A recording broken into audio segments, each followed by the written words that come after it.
श्री राधा कृष्ण के चरणारविंदों में शतकोटि नमन बंधन। मित्रों को, जिज्ञासुओं को, धर्म प्रेमियों को, ज्योतिष विज्ञान प्रेमियों को हर हर महादेव, बम बम भोले नमः शिवाय। मित्रों, ज्योतिष शास्त्र में ऋषि पाराशर के ज्ञान की जितनी प्रशंसा की जाए उतनी कम है। ऋषि पाराशर का एक बड़ा श्रेष्ठ सूत्र है, वो कभी कभी किसी किसी महापुरुष की कुंडली में पाया जाता है। जैसे कि सुनने में अटपटा लगेगा, लेकिन 100% का सत्य सूत्र है कि छठवें भाव का स्वामी और सातवें भाव का स्वामी केंद्र में एक साथ बैठ जाए। छठवें भाव का स्वामी और सातवें भाव का स्वामी एक साथ केंद्र में हो तो ऐसा व्यक्ति बड़ा धनवान होता है। ऐसा व्यक्ति बड़ा धनवान होता है। और काश छठवें भाव का स्वामी और सातवें भाव का स्वामी और पांचवें भाव का स्वामी अगर ये लगन में बैठ गए तो व्यक्ति विश्वविख्यात होता है। विश्वविख्यात होता है और मरने के बाद हजारों करोड़ की संपत्ति उसके नाम पे होती है। लगन का स्वामी, पंचम भाव का स्वामी, छठवें भाव का स्वामी और सातवें भाव का स्वामी अगर इन तीनों के स्वामी लगन में बैठ गए तो ऐसा व्यक्ति बड़ा ओजस्वी और तेजस्वी, संसार में प्रसिद्धि प्राप्त करने वाला और मरणोपरांत हजारों करोड़ की उसके नाम पर संपत्ति होती है और हजारों वर्ष तक उसका नाम अमर रहता है। और छठवें भाव का, सातवें भाव का स्वामी यदि केंद्र में कहीं बैठ गए दोनों मिलकर के, पांचवें भाव का ना हो, छठवें भाव सातवें भाव का स्वामी केंद्र में कहीं बैठ जाए, विशेष रूप से लगन में माना गया है, तो ऐसा व्यक्ति भी विश्वविख्यात होता है। ऋषि पाराशर ने अति महत्वपूर्ण कुछ सूत्र दिए जो कि ज्योतिष के फलादेश में वरदान साबित होते हैं। 100% सत्य सूत्र है ऋषि पाराशर के। ऋषि पाराशर ने कहा है कि लग्न कुंडली, चंद्र कुंडली और सूर्य कुंडली, सबसे पहले इन तीनों कुंडलियों को चेक कर लेना चाहिए। एक को चेक करें, लगन को चेक कर लिया, चंद्र को चेक नहीं किया, लगन और चंद्र को चेक कर लिया तो सूर्य को नहीं देखा, तो फल आधा अधूरा ही कह पाएंगे, समझ पाएंगे। और अब इसमें और ज्यादा अच्छा फलादेश, अच्छी जानकारी, योग्यता प्राप्त करने के लिए विशेष मामलों में नववांश सहित षड्वर्गों को अवश्य देखना चाहिए। और यदि उसमें भी आपने षोडश वर्ग को चेक कर लिया, अत्यंत श्रेष्ठ फलादेश आप कहने में समर्थ हो जाएंगे। अति सूक्ष्म, सटीक, पर घंटा का फलादेश, सूक्ष्म दशा का विचार किए बिना संभव नहीं है, जिसमें के केवल लगन का स्वामी लग्नेश 50% फल दे देता है अकेला। यदि आपने लगन के स्वामी को देखना सीख लिया तो अकेला लगन का स्वामी 50% फल दे देगा। लगन का स्वामी केंद्र में बैठे या त्रिकोण में बैठे, शुभ ग्रहों से दृष्ट हो तो 50% उत्तम जीवन हो जाएगा केवल लग्नेश से। ऐसा व्यक्ति जिसका लग्नेश केंद्र या त्रिकोण में बैठा हुआ है, शुभ ग्रह से दृष्ट हो रहा है, ऐसा व्यक्ति कभी जीवन में मार नहीं खा सकता है, अर्थात असफल नहीं हो सकता है, सफल हो जाएगा, केवल लग्नेश के बल से बली हो जाएगा। यदि लग्नेश तीसरे, छठवें, आठवें, 12वें भाव में बैठ गया तो फल 20% बचेगा।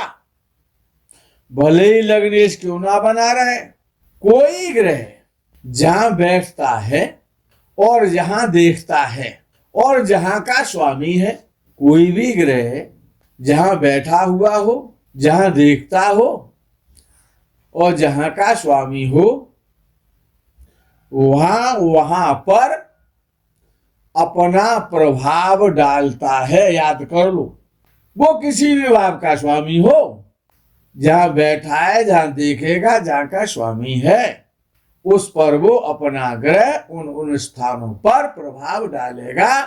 ये अपने में बड़ा अकाट सूत्र है। ये तीन बातें, बैठना, देखना और भाव का स्वामी होना, तीनों पर विचार बड़े संभाल के और धैर्य पूर्वक कर लेना चाहिए। बहुत मोस्ट इंपॉर्टेंट है। किसी भी भाव का जन्म कुंडली के जो 12 भाव हैं और उनसे 144 जन्म कुंडली बन जाती है।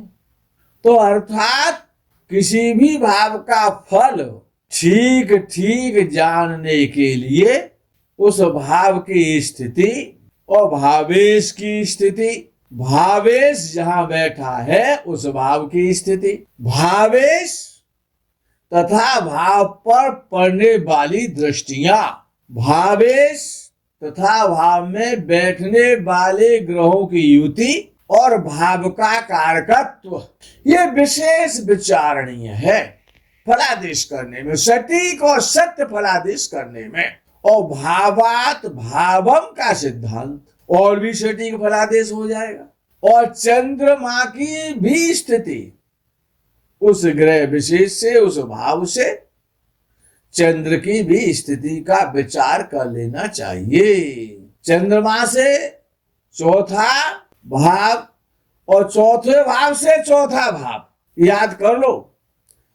चंद्रमा जहां बैठा है और आपको सपोज करो कुंडली में चौथे भाव का फलादेश करना है, सुख भाव का, तो चौथा भाव का फलादेश करने के लिए अब देखोगे चंद्रमा कहाँ है, तो चंद्रमा से चौथा भाव और चौथे भाव से फिर चौथा भाव। आप विचार करो कि यदि चंद्रमा चौथे भाव का फलादेश करना है तो यदि लगन में बैठा है और चंद्रमा से यानी लगन से, लगन और चंद्र किसी का एक ही है, तो लगन से चौथा भाव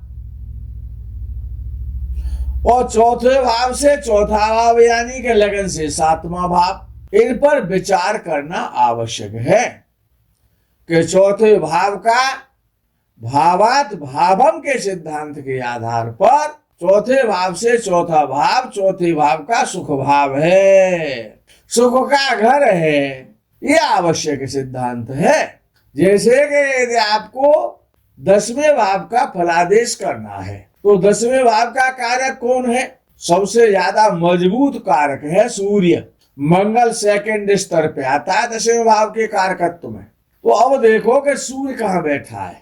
एक तो नियम ये है कि 10वें भाव से 10वां भाव देखो, यानी लगन से 7वां भाव हो गया, और फिर 7वें भाव से 10वां भाव देखो, यानी कि लगन से चौथा भाव। उनमें बैठे हुए ग्रहों की स्थिति, उनके स्वामी की स्थिति, उन पर पड़ने वाली दृष्टियां, ये बड़ी महत्वपूर्ण है।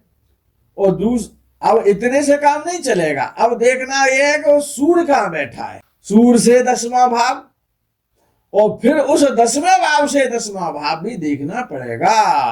10वें भाव से 10वां भाव और 10वें भाव से 10वां भाव, ये तो केंद्र की बात आ गई। कौन से ग्रह बैठे, कौन से नहीं बैठे, पापक ग्रह बैठे, शुभ ग्रह बैठे हैं, उनके स्वामी किस स्थिति में है। तो 10वें भाव का विचार करने के लिए तो आपको चौथा भाव और 7वां भाव देखना पड़ेगा। सीधी सी भाषा ये हो गई। अब उनके स्वामी कैसे हैं चौथे और सप्तम भाव के, 10वें भाव का फलादेश तभी से ठीक हो पाएगा। और उनमें कौन कौन से ग्रह बैठे ये भी देखना पड़ेगा। फिर कारकत्व को लेना है कि सूर्य कारक है, पहला कारक सूर्य है, बलि कारक है। तो सूर्य से 10वां भाव और उस 10वें भाव से 10वां भाव भी आपको देखना पड़ेगा। तो आप 100% फलादेश कहने में सामर्थ्य रखते हैं, आपका फलादेश सटीक होगा और सत्य होगा। मित्रों, इसी लाइन के साथ में यही विराम, आगे के प्रकरण का आप इंतजार करें। और गोमाता के दर्शन यदि कहीं आपको हो जाए, उसको प्रणाम करें और उसकी परिक्रमा करें, तो बिगड़े हुए काम आपके बनने लग जाएंगे। नियम बना लें जीवन में कि देशी नस्ल की भारतीय ब्रीड की गोमाता, वेद लक्षणा गोमाता यदि आपको कहीं पर भी दिखाई दी जाती है, किसी भी कार्य को आप जा रहे हैं, तो उस गोमाता को प्रणाम करें और उसकी एक परिक्रमा करें, तो आपका कार्य सुनिश्चित रूप से फलीभूत हो जाएगा। हर हर महादेव, बम बम भोले, नमः शिवाय। जय गो माता।